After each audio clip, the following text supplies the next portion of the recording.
Hello everyone, जय श्री श्याम। आप सभी का मैथ्स विद भाटी सर पे स्वागत है। आज के इस सेशन में हम डिस्कस करने वाले हैं कि जो अपकमिंग पटवार एग्जाम है उसकी मेरिट किस आधार पे बनेगी। साथ ही जो आपका एग्जाम है वो 4 शिफ्ट में होना है, तो उसके आधार पे नॉर्मलाइजेशन किस प्रकार से किया जाएगा, क्या कट ऑफ रह सकती है। तो ये सेशन आपके लिए बहुत ज्यादा इंपॉर्टेंट है।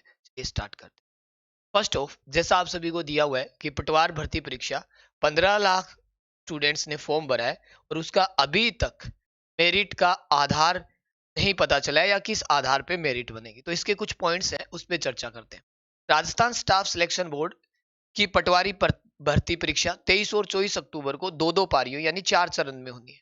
इसमें 10 दिन भी नहीं बचे, लेकिन परीक्षा में बैठने वाले 15 लाख अभ्यर्थियों को अभी तक यह नहीं पता है कि सभी पारियों के सवाल का स्तर समान होने पर मेरिट किस आधार पे बनेगी। समान नहीं होने पे यू नो वेरी वेल की 4 शिफ्ट होगी तो उनका जो एग्जाम का स्तर है वो समान नहीं होगा, तो उसके आधार पर नॉर्मलाइजेशन किया जाता है, जैसे सेंट्रल गवर्नमेंट में एसएससी जैसे एग्जाम में बैंक में होता है। तो बोर्ड चेयरमैन हरि प्रसाद शर्मा का कहना है कि जरूरत पड़ने पर ही नॉर्मलाइजेशन करेंगे, अदरवाइज नहीं।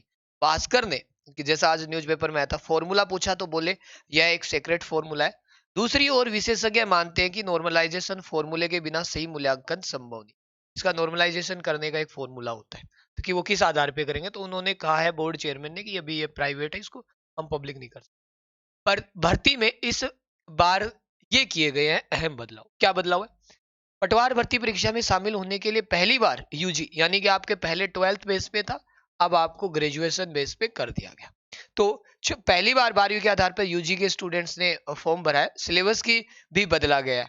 कैसे? पहले इस परीक्षा में प्री भी था, उसके बाद मेंस होता था, लेकिन इस साल उम्मीदवारों को केवल एक ही परीक्षा देनी होगी, जिसमें 300 अंकों की 150% की परीक्षा होगी। जैसे पिछली बार प्री हुआ था 180 क्वेश्चन के आधार पे 300, और फिर आपका 150 के आधार पे 300 मेंस। तो प्री केवल क्वालिफाइंग था और मेंस के मार्क्स एड हुए थे, लेकिन इस बार ऐसा नहीं है।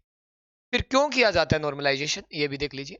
एक ही परीक्षा जब अलग अलग पारियों में होती हो तो परीक्षाओं का स्तर जो होता है वो समान रखने के लिए नॉर्मलाइजेशन किया जाता है। यानी एक पारी का अधिक पेपर कठिन है और दूसरी पारी का कम है, तो दोनों को बराबर स्तर पे लाने के लिए नॉर्मलाइजेशन किया जाता है, ताकि एक पारी वालों को फायदा और दूसरी पारी वाले को नुकसान न हो।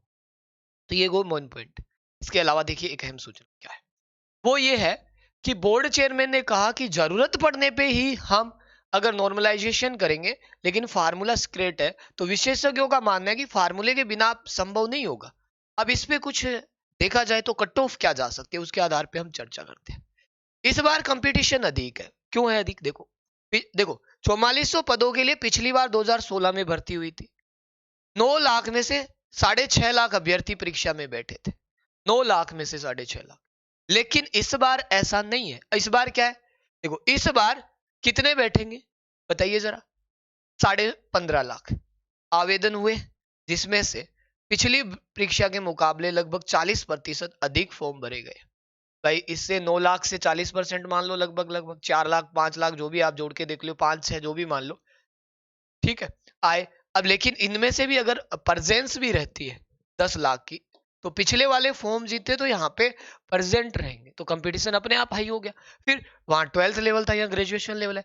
और मतलब है कि राज्य में पटवारी की भर्ती परीक्षा लगभग 5 साल से 5 साल हो रही 5 साल बाद हो रही है, या जो भी है।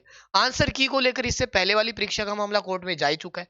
अभ्यर्थियों ने बोर्ड की आंसर की पे विपत्ति लगाई थी। कोर्ट ने पाया कि कुछ प्रश्नों के सवाल भी वहां पे जवाब सही नहीं थे। तो 2016 की परीक्षा में चयन प्रक्रिया लंबे समय तक चली थी। ये एक्सपर्ट्स की राय है, जिनमें मेरे गुरुदेव का भी नाम है। ठीक है, ये हो गई बात। अब आप समझ रहे हो काफी सारी चीजें कि यहाँ से फाइनली कंक्लूजन क्या आता है, सर हमको क्या देखना है। तो मैंने लास्ट टाइम आपको एक चीज बताई थी, एक वीडियो आया था, आपने नहीं देखा तो देख लेना। उसमें मैंने बताया था कि आप टारगेट क्या करके चले। अगर आप टारगेट नहीं करके चलोगे ना, और आप सोच रहे हो कि लास्ट लास्ट जो वैकेंसी है उसके आधार पे चले, लास्ट जैसे 196 कट ऑफ थी, तो ध्यान दे लीजिए यहाँ पे काफी सारे फैक्ट काम कर रहे हैं। यहाँ पे फॉर्म ज्यादा भरे गए हैं, यहाँ पे स्टूडेंट्स का लेवल भी अप हो चुका है। और अभी जो कंपटीशन का माहौल है, उस टाइम इतना माहौल नहीं था। उस टाइम लाइब्रेरियों में जाके स्टूडेंट नहीं पढ़ते थे, आजकल लाइब्रेरी फुल रहती है। पहले इतना बच्चों को कंटेंट नहीं मिल पाता था बेहतरीन, लेकिन आजकल कंटेंट की भरमार है। तो आप इन चीजों को समझिए कि अभी डिजिटल युग आ रहा है, डिजिटल क्रांति है, उसके कारण एजुकेशन बहुत बेटर हो गया। तो कट ऑफ का थोड़ा ध्यान रखें।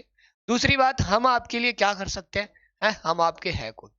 17 अक्टूबर से टेस्ट सीरीज शुरू हो रही है, जिसमें मैथ्स और रीजनिंग कि मैं 45 क्वेश्चन पे टेस्ट लेने वाला। और मैंने यहाँ पे मेंसुरेशन की क्लास शुरू करी रखी है शाम को, वो भी आप ले सकते हैं। 2D और 3D की RS अग्रवाल करा रहा हूँ। और किसी को कोई टॉपिक पढ़ना हो स्पेसिफिक, तो पुराने वीडियो है, मैं इसमें पूरा कंप्लीट पटवार का कोर्स करवा चुका हूँ, कोर्स हो चुका है पूरा, तो आप जाके देख सकते हैं। किसी भी प्रकार की कोई मतलब आपको मैथ से संबंधित समस्या हो, किसी टॉपिक को लेके आप कमेंट कर सकते हैं, मैं आपको एग्जाम से पहले करवा दूँ। और वैसे भी अगर आपने चैनल सब्सक्राइब नहीं किया तो ध्यान दीजिए, मैराथन आने वाली है पूरे कंप्लीट पटवार के, जो मोस्ट इंपॉर्टेंट क्वेश्चन, इस बात का थोड़ा ध्यान रखिएगा कि आपको टारगेट किस प्रकार से लेके चलना है, और आप अपने प्रिपरेशन को बूस्ट कीजिए, ज्यादा से ज्यादा रिपीट कीजिए। मैं आप सभी के उज्जवल भविष्य की कामना करता हूँ, इसी के साथ जाने की इजाजत चाहता हूँ। Thank you so much.